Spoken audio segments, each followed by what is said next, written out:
Prayer plants are great additions to any indoor garden. They have decorative foliage that looks beautiful trailing out of pots. And once you know what they need to grow, they're easy to care for. This is Laura from Gardening Know-How, and today I'm going to teach you how to grow Miraculous prayer plants.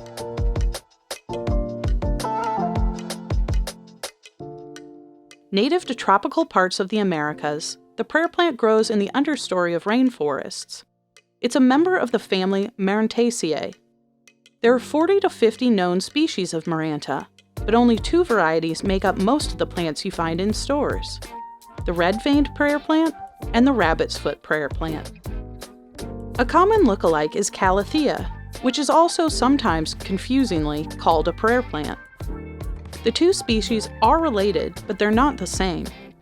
While they have similar-looking leaves with a painted appearance, Maranta is a vining plant, and Calathea is shrubbier and grows upright.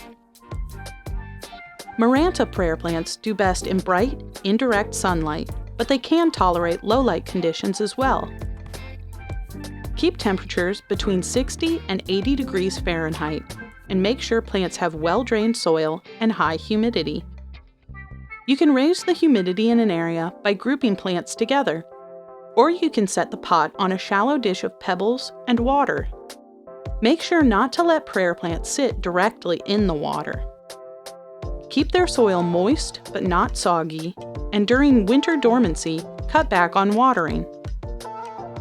Feed prayer plants with an all-purpose fertilizer once every 2 weeks from spring through fall.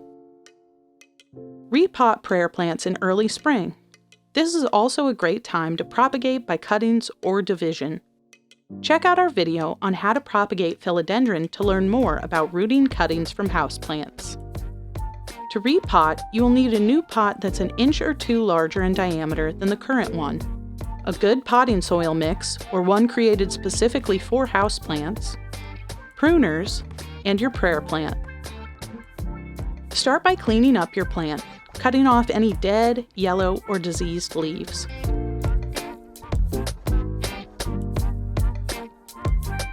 This plant has been in this small pot for much too long. It was sitting inside a larger decorative pot with a bit of soil in the bottom.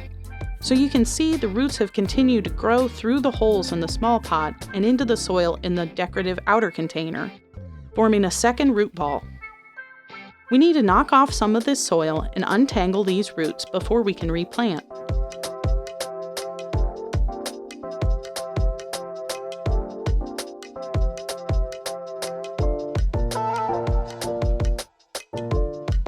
Loosen and untangle any roots that have been circling the pot. This prayer plant has become quite root-bound, being trapped in this little container. If you skip this step, the roots will keep circling in this pattern even when it's in a bigger container.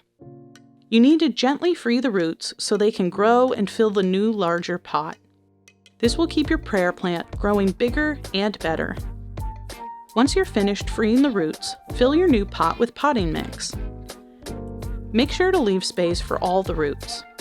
Then place your prayer plant into its new home and add more soil, filling up to about 1 inch from the rim of the pot.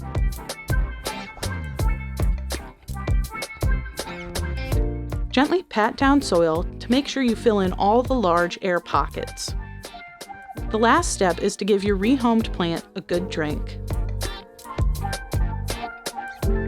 Let's talk about troubleshooting. Maybe your prayer plant is in its new container, but it's still struggling. This could be due to a variety of pests or diseases. Prayer plants are prone to certain pests, including spider mites, mealybugs, and aphids. Horticultural soaps and neem oil are natural ways to get pests to buzz off. But the best control method is always prevention. Inspect new plants or plants that have been outside before adding them back into your indoor plant collection. This keeps pests from spreading to other plants.